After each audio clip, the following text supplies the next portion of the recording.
Welcome back to the Puck Bunker. This is episode 40, a special Mammoth edition of the Puck Bunker, featuring Trent from Clean Hits Hockey. And as always, I'm joined by my co-host, the man who once swam across the river from Windsor to Detroit and didn't get caught, Darren Boyce. How you doing today? Yeah, I think that might be a myth, Rocco. I don't know. I watch it with my own two eyes. I'm pretty sure. Trent, thanks for joining us today. We're excited. Obviously, the draft is coming up. Utah was maybe one of the two big winners, obviously, here in the draft lottery. You guys moved up quite a few spots and are poised to add a franchise piece to the puzzle here. But first, give us a little bit about yourself for our viewers who don't know you and haven't seen Clean Hits Hockey and what you're all about. Yeah, for sure. Thanks, Rocco. Thanks for having me, guys. Thanks, Boyce. I'm going to have to ask some follow-up questions after this about that river dip. But I'm down here in sunny Arizona where all of our rivers are dried out for the most part. Either that or they're at the bottom of canyons. I've been a longtime Coyotes fan since 1996, if you can believe it. I was the little fifth grade kid jumping up and down for joy when the Winnipeg Jets came. And then all these years later, my own fifth grader was sitting there heavy-hearted as his team was leaving. And I'm like, oh, man, comes full circle, doesn't it here? But watching the long-suffering Coyotes for so many years has made me a bit deranged. I would say my cheese has slid fully off the cracker, so much so that I followed the team up to SLC and have been a diehard Utah Hockey Club, Utah Mammoth fan ever since. Didn't really let the relocation sway me too much there. So when the draft lottery came around, having watched the Coyotes never once moved up ever in the history of the lottery, despite being pretty terrible the entire time, I knew this was going to be the dagger. The Mammoth were moving up, and lo and behold, here we are picking fourth overall. A little bit of that Coyotes curse left over because despite winning the lottery, we still couldn't get into the top two. So that record still stands, but fourth's better than 14th, so I'm pretty pumped for this draft either way. I love that. So you guys at Clean Hits, you guys are all former Arizona Coyotes fans, right? You guys are all based in Arizona, and your guys' podcast only started this year. Is that right? Yeah, we started it right before the last draft. So we were providing a lot of content for the last draft. I called the TJ Ginla pick on our pre-draft show. So I'm 1 for 1 so far on calling the picks. We'll see if the streak holds here. Our other guys on the show are in Arizona, other than Corey, one of my co-hosts, is in Ontario. So you guys should go out for a beer sometime. He's worked for the CHL in the past. He's working for Daily Face-Off now, so he's pretty plugged in himself. Yeah, that's great. And you know what? And give a shout out to the other guys on the show. And I feel, Trent, like you've probably already got more words in here today than an episode with Brad hosting.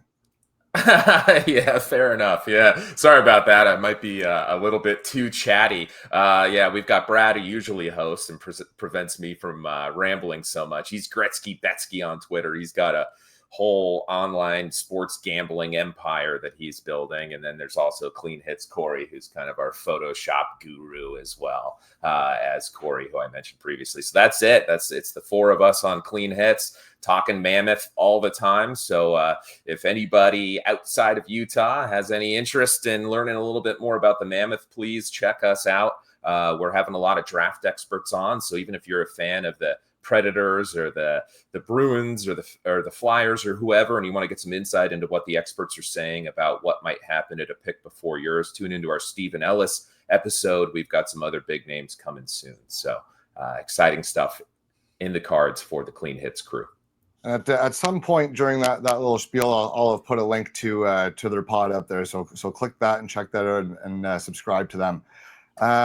Let's go through your current prospect pool here. I'll get your thoughts on it, and then Boyce and I can jump in, and we'll kind of take it from there. So, yeah. Notable picks, the last four drafts. 2024, TJ Ginla and Cole Beaudoin. 2023, you got Simishev and Boot and goalie Harabel in the second or third, I think, second round. 2022, Logan Cooley, geeky key piece of the Sergachev trade. The leaning tower of Lamoureux, and then Artem Duda. You guys you got like your Russians. We're going to get to that. Boyce has some thought. 2021, you got Gunther and the Junior Doan with JJ Moser and Lilleberg. Then a whole slew of picks upcoming the next few years, but we'll touch that in a bit here. What have you liked about between the HC and the Coyotes? What have you liked what they've done the last four drafts here, and what have you not liked? And really, what hole do they have to fill with this? Well, most importantly, their first rounder.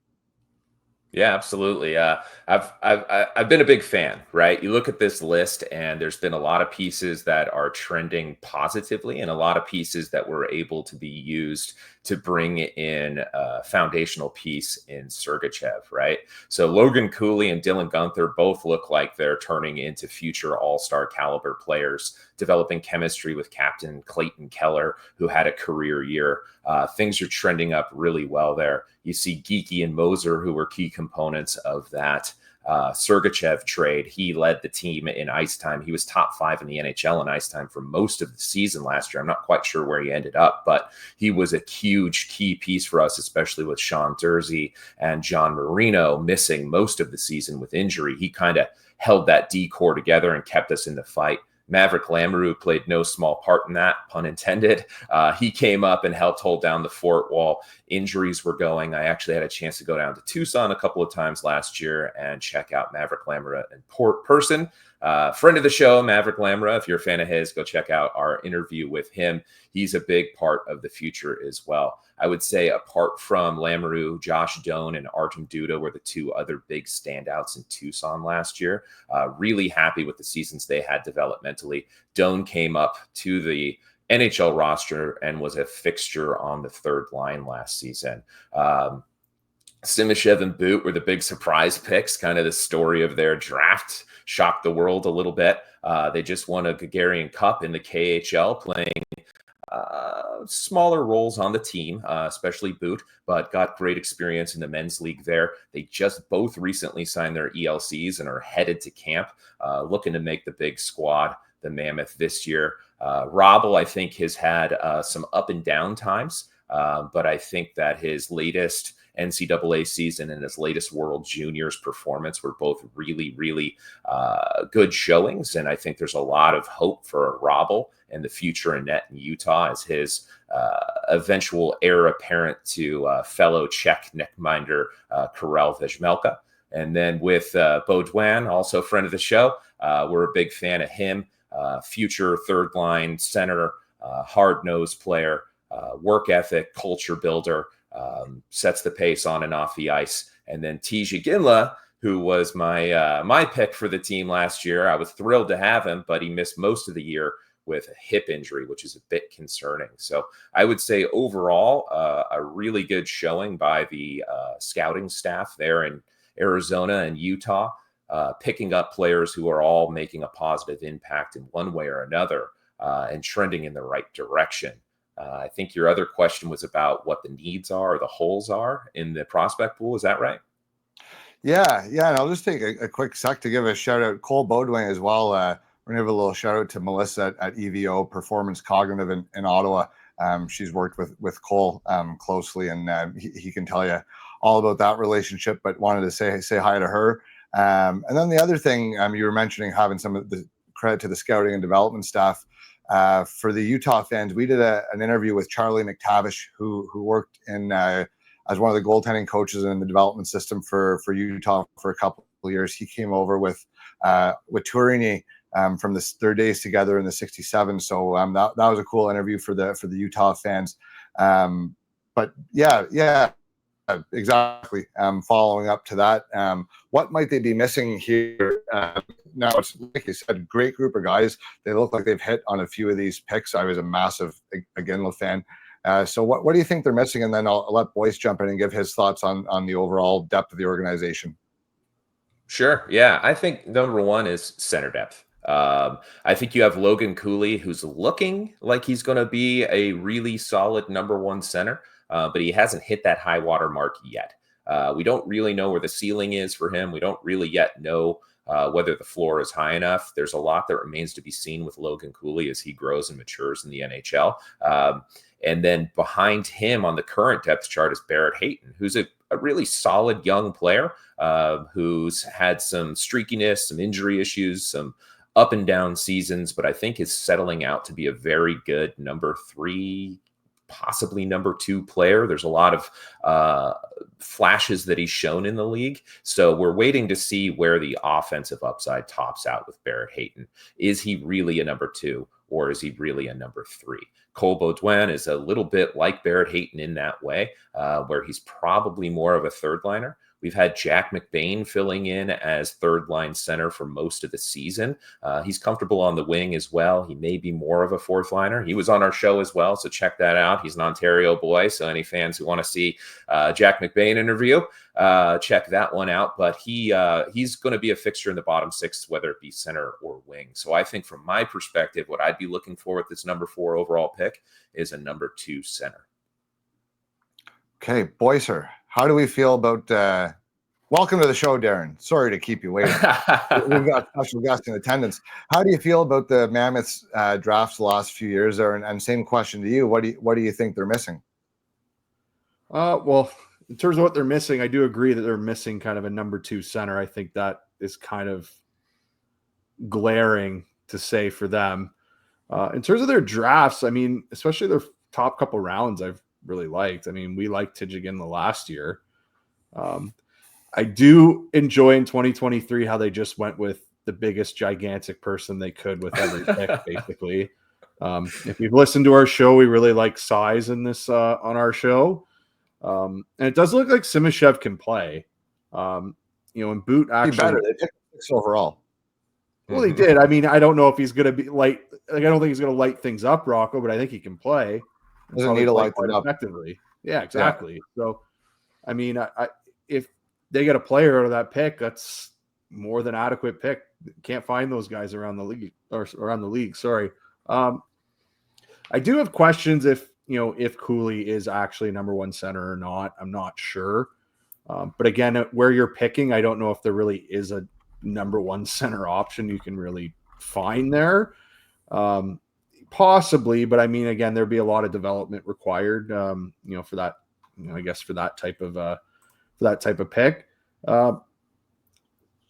Again, to me, it's just kind of what type of team you want to be for with your top 6 forwards. That's kind of the question I have. Because as of current, you have Keller, you have Cooley, like they're kind of smaller guys. Mm-hmm. Is that kind of are those the guys you want to be building around? And are you kind of augmenting that? Like, are you kind of looking more, you think, for size to augment around that? Or is there a different play style they'd be looking for? Yeah, I think they'd probably want to look to complement that a little bit rather than add to it. So me personally, I have James Hagens very highly ranked. I've been a James Hagens apologist for most of the season. I know that this is probably not the podcast for that. I've heard other podcasts that are a little bit more aligned with me. I know the Punk Bunker is maybe a little bit more critical of Hagens than I am, but nonetheless, he's probably not the guy I would step up and draft just because of the factors you mentioned. We've already got Logan Cooley, who's slight of frame and not the tallest guy in the world, as our slated in number 1C. He did have 65 points at age 20 on a non-playoff team, a middle of the pack bubble team anyway. So I think that bodes well for his future. He went and really showed well at the World Cup for whatever that's worth, right? Or the World Championship this summer. So I do have a lot of faith in his development. Clayton Keller had over 90 points this year. So these are foundational pieces. And I would agree. I don't think you want to build your foundation on too many players who are diminutive, right? You want to get a little extra size. They started that with Boot. Iginla's got kind of average size. So I think they'd want to lean towards somebody who's got at least NHL average size. I know that they've really leaned heavily on character picks and culture builders like Tidjagin Iginla and Cole Beaudoin, who are known to really drive the pace of play on and off the ice and are seen as big time culture builders. This is something that every team harps on, but I feel like Utah and Bill Armstrong especially tend to harp on a little bit more, is that character piece. So I would say that that's something they would probably value inside of the top 5 as well. Yeah, and I love that pick. Like both their picks last year, honestly, I loved. I thought Iginla was to me the surest thing in the draft to be a 30 plus goal guy. I mean, he's got all of it, without really any major hole in his game. And like you said, character guy, being Jerome Iginla's kid, he's going to come by that pretty honestly. And Beaudoin, I thought, was phenomenal value where you got him. There was a point in the draft where that might have been a too high of a pick, but I think it was 23 that you got him at. I thought that was great value for a guy who's going to bring all the right things to the middle six of your roster once he gets going. Now, like you said, center depth, a lot of skill on the wing. Keller, Iginla, Gunther, Boot, hopefully, right, down the line. So let's say that 2 of the first 3 picks are going to be Schaefer and Misa.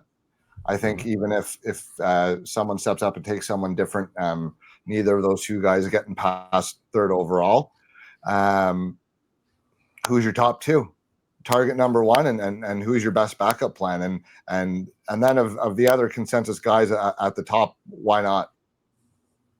Fair enough. Yeah, I'd say Boycer's going to like my first name, which is going to be Caleb Desnoyers, who I think would be an amazing pick if he makes it to 4. Yeah. So Caleb Desnoyers would be my favorite. I've watched a ton of him. I went back after we won the lottery and watched all of his playoff games because I thought he'd be a realistic opportunity. I'll be honest with you, when I saw our lotto ball come up, my first thought was Caleb Desnoyers. Like, hey, we're moving up to 4th. We could get Desnoyers. We're there. So he was the guy who was my first impulse, like, holy smokes, we could potentially add this player that I've been dreaming of adding all season, but knowing that the team was performing a little bit too well to be in the range of. So that would be my pick, probably. Hagens is right there neck and neck with him for me. I'm sorry, Boycer, keep the blood pressure down. All right. Take a breath. It'll be all right. And I've got a little bit of a wild card after that. I think for me, I know that this one's going to be a little bit controversial, but I firmly believe that Brady Marton might be right in the mix for them here at 4. I do. I've been paying close attention to it. I'm hearing Stephen Ellis saying that he could go as high as 4. I'm hearing Jeff Merrick say he could go as high as 4. I'm looking at the helium he's had this draft year and how much it reminded me of the helium TJ Ginla had. TJ Ginla did not start out in the top 10 on preseason rankings. He had a big second half. He really performed well down the stretch in a way that I think Brady Marton did as well. I think in terms of second half scoring in the CHL, he's one of the most improved players in the entire CHL for draft eligibles, I should say.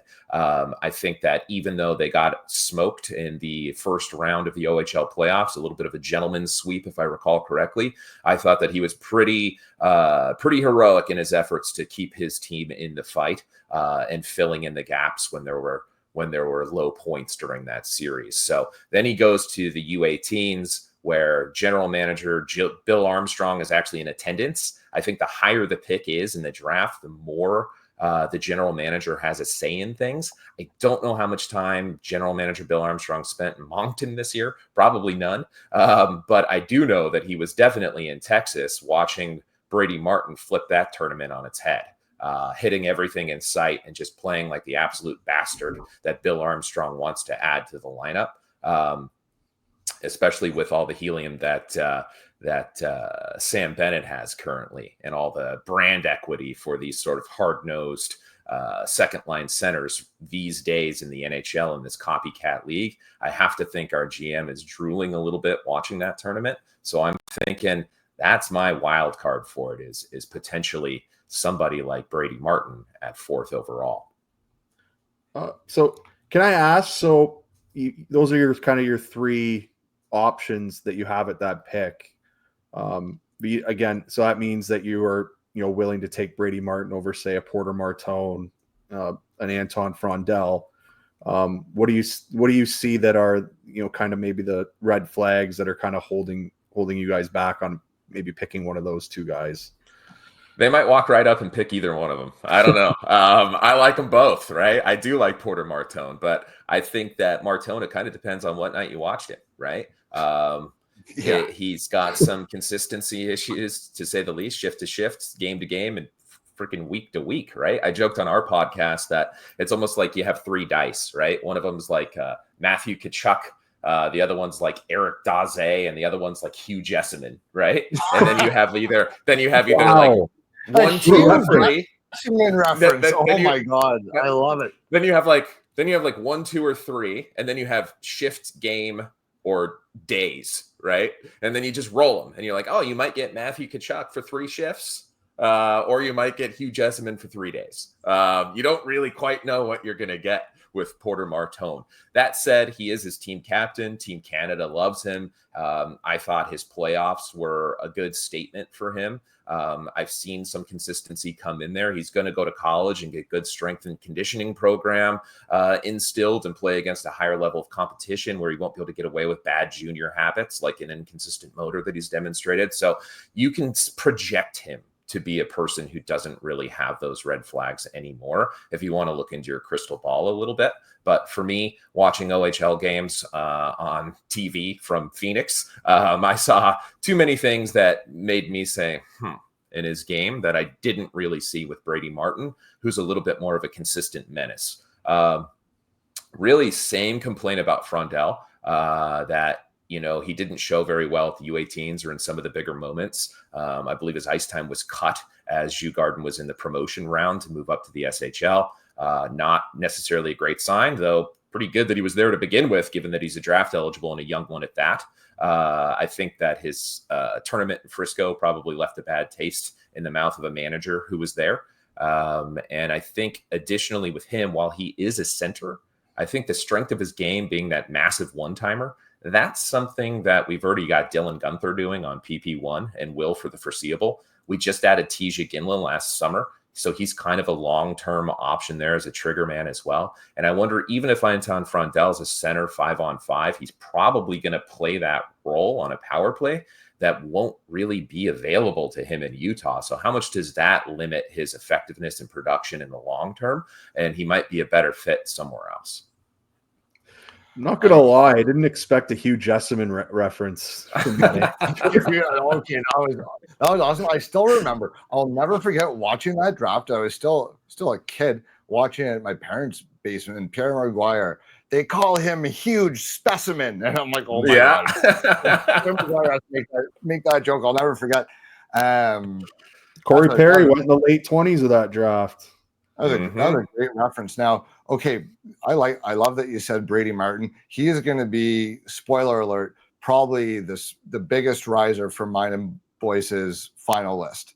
If I have any say about it, which I have at least half. So Brady Marton, I thought, like, God, I don't fucking care if he only scores 50 points. I don't care. Because, like, look at Sam Bennett. And you know, it's funny. It's funny that you brought him up as a potential target, because I tweeted that out earlier this afternoon, and I'm going through my final watch, right? And I'm doing my centers this week. And I watched Hagens last time I watched Martin. I'm like, gotta watch me. Watch Hagens again, watch Martin. And I'm like, well, fuck me if this guy wouldn't do more things to help me win at the end of the day. And then, of course, game 1 comes on, and I'm like, yeah, okay, like this Brady Marton is in about, like, of the 24 forward spots, there's Brady Marton in about 16 of them on the 2 teams that are left in the finals, right? In terms of style of player, tenacity, or whatever it is, physicality. And he's not the biggest business kid. Do you know what Brady Martin's doing this summer? I saw a post today, and I hope he's staying home to farm during the draft rather than going to the draft. So I just want to be careful here. But in the OHL, because someone got suspended for saying this, but I'm pretty sure he is a Mennonite, so that's why he's farming. But be careful, because I might get suspended for that if I was in the OHL. Well, I think other people farm too, Boycer. Come on. We're not here to attack, especially I'm not attacking him. That's awesome. So okay. Here's the thing. They'll never know. The fact that he's willing to stay home from the draft to farm with his parents. He's like, oh, well, my family couldn't leave anyway, so I spend the draft with them and do a little farming while we're at it. Like, how is this guy not going to win a Stanley Cup at some point in his career? Like, so, and you have a few elite talents in the draft, and I have a real hard time passing on Porter Marton at 4th. Look, I think Desnoyers is he's 3rd on my list. He's 3rd on Boyce's list. He's 3rd on your list. I think he's going to Chicago. I kind of don't want him to, though. No, me neither, because they don't. The Chicago fans, you don't appreciate. This is a sidebar. You don't appreciate Caleb Desnoyers. Since we're friends with the Don, we're deep in the throes of the Chicago Blackhawks Twitter world, and the Caleb Desnoyers hatred, like the anti-Desnoyers rhetoric's got to stop, because you guys would be lucky to have him. Anyways, Porter Marton, big, massive guy, but you guys have your wingers, right? And that's maybe where that debate comes into play. I don't think Hagens is the fit for you, because I think it's more of the same. Despite his obvious talent, I think he can book a one-way ticket to Nashville. That would be a really good fit there. I'm going to throw one more name out there that I don't really necessarily think is a realistic pick at 4. However, it would fit the mold of what they've been trying to do, and it would shore up something that's obviously very important. And despite the lack of offense, you've shown a willingness to take a guy that early with Simashev. So what about Radim Mrtka? Big Mrtka fan. Yeah, we had Sam Cosentino on our show after the Hlinka, and Mrtka and Fiddler were both kind of circled twice on my list for Utah at that point. That was before the season, of course, and things have changed there. I think with Mrtka, he'd be definitely right in their wheelhouse in terms of what they like. You have, as you said, Simashev, big mobile guy, defense first player. What we're all hoping is going to be the Russian Slavin, right? If everything turns out right. So I could see Mrtka being, on the right side and Simashev on the left. It's not too redundant there. What I would say is they did just commit to Sean Durzi long-term on a 6-year deal. He's a player that you kind of had to have watched over the last couple of seasons to gain an appreciation for, because he missed so much time and he kind of came from nowhere a little bit, but they obviously believe in him with that big contract. So that's on your right side there. Then they've already invested a 1st-round pick in Maverick Lamora, who's like banging on the door to get let back into the NHL, playing great in Tucson. So that's another right-hand shot. And then Michael Kesselring in the fleecing of the century we got for free from Edmonton for Nick Bjugstad, who ended up re-signing with the team anyway in the summer. So we just got a free Michael Kesselring from the Oilers. He's a big 6 foot. Yeah, fan favorite and asset management specialist, Nick Bjugstad. Yeah, that's right. So we've got Michael Kesselring on the right side too, as a big 6'4" player, friend of the show, by the way. We had him on, and the very next night he had a Gordie Howe hat trick in Buffalo, if you can believe that. We're going to go ahead and say that's the clean hits bump. So we love the Kessel King in Utah as well, another right-hand shot. And then Thomas Lavoie had a season of a lifetime after being a top QMJHL pick with a somewhat disappointing draft season, fell to Utah in the 3rd, and is now looking much more like that player that went 1st overall in the Q draft than that player who went in the 3rd round to Utah. So that's another big right-hand shot defenseman. So most of these may not be the caliber of Mrtka, but they're all pretty darn solid, and they all are pretty darn close. So I would think that if you're going to go with need, the need is probably at center, and I think the need is the tiebreaker. So even if they were really, really, really high on Mrtka, the odds of them being so high on him that they have him so far ahead of one or more centers who are available at pick 4, I think are pretty low. No, and that's fair. And for me, like the guys that we're talking about here, I think those would be, and before yesterday, I would not have even included Marton as high as 4th overall discussion. It would have been whoever's left between Desnoyers and Marton for me, regardless of the fact that Marton's not a center. I think he just fits so well into team philosophy that you just take him and you figure it out later. But yeah, Martin's right there for me now that I've done my final review. I can't find a damn thing I don't like about him other than the fact that he can't stick handle like Zegras, but Zegras is no fucking good. So like, give me Brady Martin all day long. Boys, do you have any final thoughts on the first round selection before we move on to what they might do? I have a question for him. Yeah. I was asked this question yesterday about a different team, so I'm going to ask you this. Is there any sense that Utah could be looking to move up, move down, or you really think they're just going to make the pick where they are? Yeah, I could see him moving up. They took Michael Misa out to dinner Okay. night before last, I think. I think they're within striking distance of a potential franchise-altering selection in Michael Misa in a way that they probably won't be that close to a talent like that again for some time, given how the rebuild is going and where they finished the season last year. So I think they'd be crazy not to at least explore the opportunity to move up a tier in this draft. If you ascribe to the philosophy that Schaefer and Misa are in a tier and then everybody else is in some other tier, which is how I view things. So I would not be surprised if they were looking at some of the immense capital they've built up over the years. They have 3 second-round picks next year as an example as well. And those picks are there to be traded. That was a war chest he established years ago. People were laughing. Why is he picking up second rounders that are 3 years away? Well, this is why. They're ready to turn a corner. They have a better idea of what their needs are, and I'm sure they're ready to deal those picks. The question is just whether there's a willing partner in the Islanders or the Sharks to move all the way back to 4 just for additional futures assets, which feels like a little bit of a long shot to me. There is tons of speculation out there that Utah is looking to make a big move this summer. A lot of people are talking about Mitch Marner. They're linking them to all the big trade rumors that are coming around, some of which are kind of silly, like Robertson and Svechnikov, things that probably won't happen.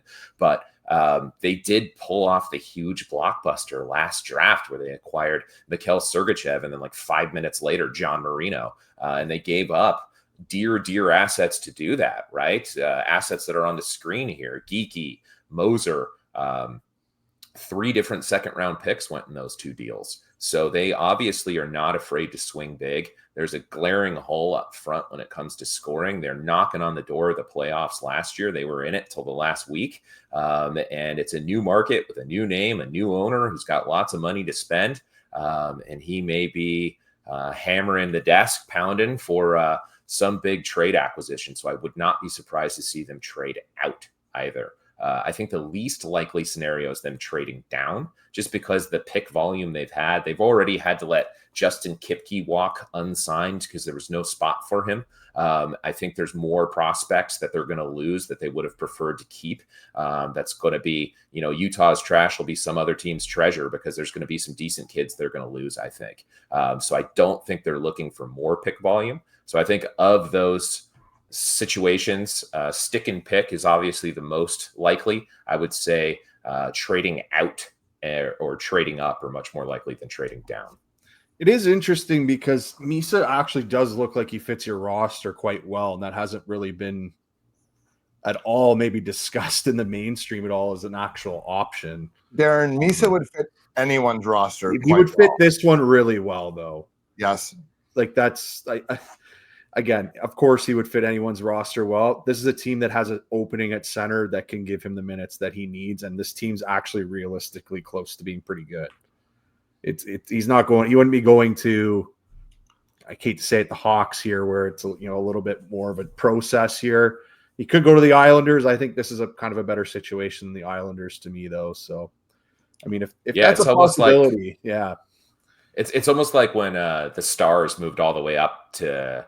What was it, 3 maybe to get Miro Heiskanen? And Heiskanen got to walk right on to basically a playoff team right away. They were contending not long after. So one of those lucky breaks that if you're within striking distance of a talent like that, you'd have to explore it. Now, your second round pick is 46th overall, I believe. Yep. Which Russian are you going to take this year? Kurban Limatov, probably. Yes, would be my guess. Yeah, if they were going to pick one Russian, I would guess it'd probably be Limatov or Prokhorov, perhaps. Would be another option there. The guy I've got my eye on, maybe circled twice, is Vaclav Nestrasil. Not a Russian. He's a Czech, but he's another massive Czech, just like Michael Robel, and he's going to UMass with Robel. I personally have a few signability concerns with Robel. I'm a little nervous. He talked about earning his degree in his post-draft interview. He's at UMass. He's already played 2 seasons. He's going into his 3rd. I'm a little nervous. So you add Nestrasil, who just played in the USHL like Robel did. He's going to UMass with Robel. They're countrymen. I'm like, come on. We just saw Boot and Simishev come over as a package deal. Can we use our little second round pick here to grab another massive check to kind of hook the other one in, and we'll get a 2-for-1 deal on this? I like that idea a lot. Not a bad strategy. And those are, me and Boyd talked about that, and those are literally all the names that we came up with. Now we feel that most of those guys might already be gone by that pick, but Prokhorov was the guy that we kind of settled on as I literally have him at 46. And he's got, like, he'd be a perfect guy to take a swing on, because if he pans out, you're looking at like a real tough to contain menace of a player. And you guys got the picks. You got the picks to burn, like you said, like 2026, 2027. Look at that right there. 20 picks between the next 2 years. They've got a full extra draft class at their disposal to work with and take shots on guys with some really high upside. Nestrassel, if he's there, would be a phenomenal pick. I think he might be gone, but geez, we might have to poach you and just bring you into the puck bunker full time. You like the same guys that we do. That's a good sign. Yeah. I think some other options. Now, if those guys all go early, that means other guys went later than you thought, right? Yeah. So if Nestrasil and Limatov and Prokhorov all go higher, then maybe a few guys drop. Maybe a guy like Will Horcoff, a guy like Shane Vansaghi, or maybe a guy like Mason West. I could see all three of those being firmly on Utah's radar as well. So I guess I'm going to have a follow-up here. You're talking about because they have so many prospects and so many picks coming up. If we're talking about them moving up, maybe it's more prudent that they would move up maybe into the end of the first round somewhere for a guy that they would like. They did that for Baudouin. Yeah, they moved up for Baudouin. Yeah. So is there anyone around maybe mid-20s that you would be interested in, you think? Are you kidding me? There's the one name, Boycer. Bill Zonin. Bill Zonin is who we want in the 20s. Are you kidding me?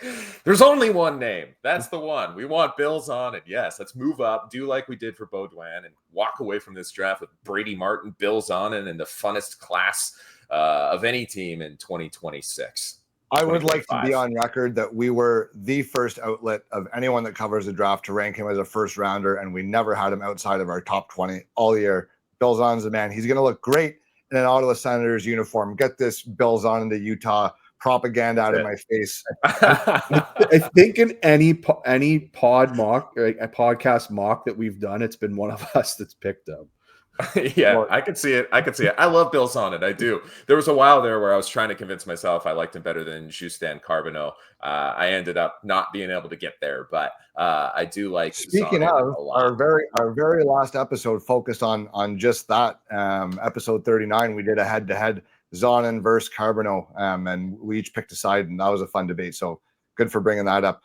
Spoiler alert: I have Zonin higher. Uh-oh. Yeah, I've got that one bookmarked, Rocco. I saw that one today. I've got it bookmarked. Yeah, so I'll be in the comments beating you guys up on that one. If Zonin's gone already because the Senators did some voodoo and stole him away from us and we trade up, Braden Coots is another guy that I think would be really fun to add to Brady Marton. Imagine getting Brady Marton and Braden Coots in the same draft. That'd be pretty crazy in terms of culture builders and high-motored players and just adding a little Energizer Bunny element to your future roster. Really, well, you get two guys that wear a letter for Team Canada at the U18s. I think you're coming out all right. Boyce, what were you going to say there? Sorry, I was just saying it really improves their center depth too, like really quickly. Yeah, and Coots is kind of like Martin. He kind of just played in a situation where it just wasn't a lot around him, so the point totals could have been a little bit better, just with who was there. Now, I did want to follow up on the Hrabal thing. Coots and Baudouin would make a hell of a tandem down the road on your one of your either your second or third line. Like that'd be a fun. Put him with Josh Stone. Josh Stone there with him too. I mean, talk about a high motor. Yeah, that'd be crazy. Well, let's put Zonin, Martin, and Josh Stone on one line. See how that goes. Let's do it. No, Zonin, Martin, and Gunther. Yeah. There you go. Actually. Anyways. Anyway, I wanted to follow up on your goaltending situation because I would say that your NHL team is more of a tandem type situation. Hrabal, I think, is the best prospect, though. You do have some interesting guys. Thielen's interesting.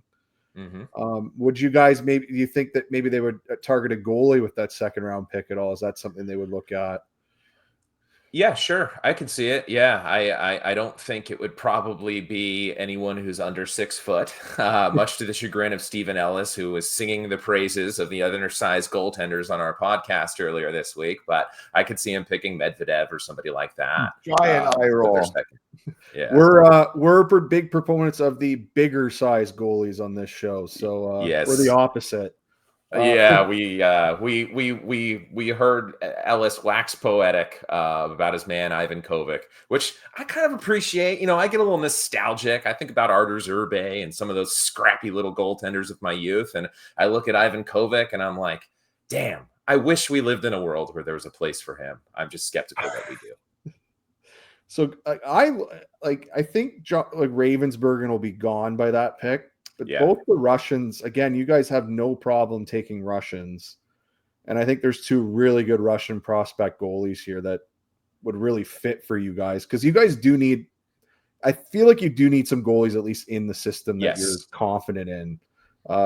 So to me, that was kind of a target I was looking at there. And we, by the way, on that previous podcast, we had also heard that, you know, you guys probably look for goalies that are above not even 6 feet, maybe 6'1", 6'2". So. Well, Michael Robel's 6'100" is how Ellis described him. Yeah. Well, so if Hrabal the Czech burns you, you just drop Prondell the Slovak, and you just switch sides on that little equation, and there you go.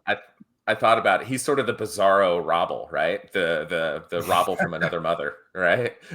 Prondell, yeah, I can see it. I think you're right on the money there, Boycer. I think we could definitely use the help in the goaltending pipeline. It's nice to have Thielen and Robel, but you need more because goalies are kind of voodoo. So I think spray and pray is a good philosophy with that. Make sure you're peppering them in there because you never know which ones are going to turn out. I like that.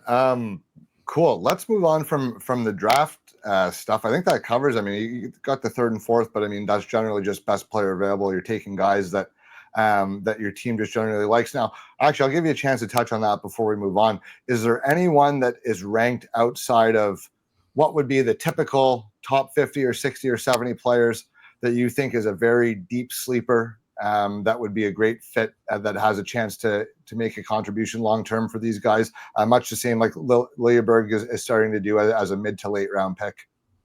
Yeah, I've got a couple that I've noticed that I thought seemed like they might be right up Utah's alley in terms of what they like to look for. I think one is Shamar Moses, who probably has a pretty limited upside in terms of, you know, top 6 or top 9, but could be a useful NHL player at some point given the way that he plays. So Shamar Moses is one that stood out to me. And then also, let's see. Man, deep cuts. Let's see. Have you watched William Bell at all? No. There's one to look for. He's a rough and tumble fucker that would fit right into your team's philosophy, I think. But that was one guy. Yeah. I want Ottawa to take him too. So. All right, we'll leave him for Ottawa. I like Tyler Hopkins, what I saw from him down the stretch. So I think Tyler Hopkins could be another good pickup for us. Another goalie I had circled was Lennart's Feldbergs. Maybe not as a 2nd rounder, but maybe as a 3rd or a 4th kind of guy. Hayden Papanikis, perhaps, is another potential option as a larger center who's more of a long-term project. He's in Kelowna now with Tiji Ginla for the Memorial Cup season next year. So they might have a little bit of an inside track there. This would be a good spot for my deep Russian here, Rocco. Bogdan Pastretsov. I was going to say Pastretsov and Roman Bausov would both be guys that would fit that might be available in the mid rounds. Me and Boyce have a little bit of a guilty affinity for the dark arts of the hockey world. You know, the Russian prospects. We feel they're massively undervalued, and you can typically find great deals on draft selections from there. And the NHL is such a fun league to watch too. It's an absolute circus. It's a gong show. You know, I mean, the disparate levels of talents and competition in that league are crazy, and it makes for some really weird scenarios. But it's fun to watch. That's the hardest thing for me about watching that league is making sure you don't get too excited when when a mediocre prospect beats up on one of the teams up in like the frozen tundra that come down once a month to play a hockey game. But it is a fun league to watch. It's not short on entertainment value. Now, who taught me that lesson was Ivan Didkovsky. You guys remember him? Ivan Didkovsky never got drafted. Anyway, Dynamo. I don't even remember. Yeah, I was sure that this was the future third line energy player in the NHL. He never even got drafted. Yeah. So what are you looking for Armstrong and company to try to do here in the offseason? So let's say you get your draft, you get maybe you get either Marton or Desnoyers or Marton, and you're addressing a need up front, someone that you can plug into your top 6 for the next decade or so, ideally. You get a quality player in the second round, more of a complementary piece. Now, you have a good draft. What's the offseason plan that makes you a happy camper going into training camp? They've talked a lot about all the money they want to spend and how it's playoffs or bust this year. They gave themselves some grace and said they wanted to be in it until the end. They were. Mission accomplished there. I think they've reset their expectations and it's playoffs or bust.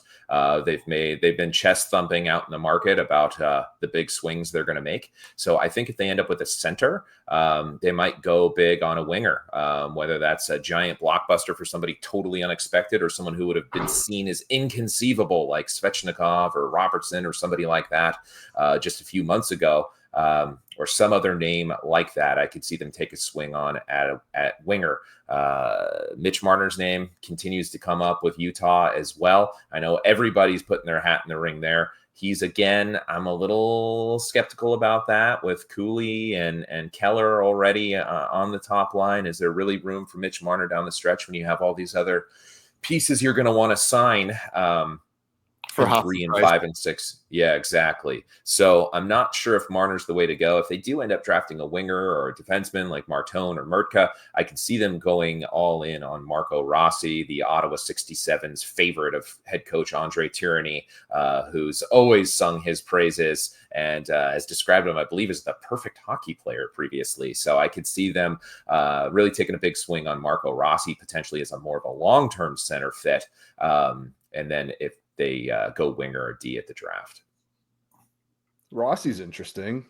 Rossi smaller guy though. That's my only thing. That's my only thing with him is it takes a rare. Is he Braden Point? Is he? Because otherwise it's going to be tough to win a championship with him as your first or second line center. That's my only thing. And I love the player because he does bring. Look, he controls everything he can other than being small, right? If he was 6'4", he might just be right up there with the Barkovs and the Kopitars of the world, and that might be a fair comparison for the coach to put on him like that. But that's an interesting one. Any chance that Sam Bennett could take his Stanley Cup ring and keep his climate and move to a little more key place, or are you guys not quite? Is that maybe not the fit that might lure him to Utah? Yeah, I mean, if he gets another ring and he's looking to get paid, Utah has the money to make it happen. I think that General Manager Bill Armstrong has been on record many times talking about how free agent day is the day that you lose. There's no winners on free agent day. He's talked a lot about the fact that you don't want to sign pieces that keep you from winning when you're actually ready to win. He said that as good as Logan Cooley and Dylan Guenther are, one thing you can't sign on free agency is a time machine to suddenly make them 25 years old. That their window for actual contention is not coming for a few more years. So what you don't want to do is sign somebody who's 31 or 32 or 33 to a 4-year deal. And all they do is hold you back once you have actually hit your contention window. So I think that right now they're looking for pieces to help them get into the playoffs. And it's a few years away from looking for those pieces to help them get through the playoffs. I think Sam Bennett is decidedly a through the playoffs type piece. And what they need is a to the playoffs type piece. So if they draft a center like Caleb Desnoyers or Brady Marton, I would look for them to bring in more of a placeholder center, whether that's free agency with John Tavares or Matt Duchene, who would both qualify as big swings, or whether they do something a little bit more mild, like bring in Ross Colton from Colorado, who's suddenly a little bit lost on their depth chart. Or maybe they look at Vegas, who wants to switch things up and has everybody tied to a no move or no trade other than William Karlsson, who has maybe a 5 or 6 team or something. So maybe they can grab Karlsson to keep Desnoyers' spot warm for a few years while he plays out the rest of his contract. So I think if you pick a center, you probably don't need to go out and spend $1 million on a center. Not $1 million, $1 billion on a center. You will want to spend at least $1 million. But you'll maybe bring in a smaller, more placeholder piece. I could see Duchesne looking to get paid. He took some discounts. He's moved around a bit. He might be looking for some stability. I think with everything that's going on in Dallas and his performance, they're probably going to look to move on. I think Duchesne would be a great fit for a 3-year option here in Utah while we wait for Desnoyers or Marton. Don't mind that at all. I like that Karlsson idea if he's available, if they're trying to move money. I mean, Might be able to get him for cheap. And they've got, the nice thing is 20 picks in the next 2 years that they can go through this draft, make their picks, and then still have an abundance of things. And there's deals to be had when top teams are up against the cap and also looking to find ways to get better. So if Armstrong can take advantage of that'd be huge. Boys, do you have any last questions for Trent? No, I'm good. I'm just really interested in this William Karlsson to Utah idea now. I think that's the best fit of everyone that he said, because that's a guy who does everything really well. He's kind of undervalued how good he actually is. Knows how to win. He knows how to win, and you have younger guys who kind of need those habits that he has. Vegas is going to need 1 million picks to trade later. Yeah. Yeah, exactly. So he'd be a great fit for those younger guys. He'd be a placeholder there, and I think it would really help you guys get to the playoffs too, because he can match up a lot of against the higher level centermen in the league. Okay, last one, Trent. Prediction time. I got $100 to put on the 4th overall pick. Who is going to Utah? Prediction, not wish.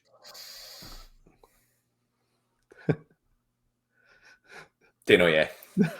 Desnoyers falls to 4. Darren, who's going to Utah? I also think Desnoyers is going to Utah as well. I don't think the Hawks are going to take him. I think Desnoyers is going to be gone one way or the other, and Porter Marton ends up in Utah, and they figure out a center. They've got enough pieces. You collect assets at the draft, and you trade and sign into a championship contender. Either way, Trent, this has been great. Thank you so much for joining us. Once you get through the legitimate draft analysts on your show, we're happy to hop on. Oh, come on now. Yeah. Happy to hop on as well. Are you willing to come back on here after the draft in the first week of free agency, and we'll see what Utah did and follow up on this chat? Yeah, I'd love to. I'd love to come back on in July, and I'd love to have you guys on either before or after the draft for predictions or reactions. That'd be great. Yeah, that sounds awesome. Thanks so much for your time. We appreciate you sorting the time zone out with us. Oyster, thanks as always. Both of you guys have a great weekend. See ya. See you guys.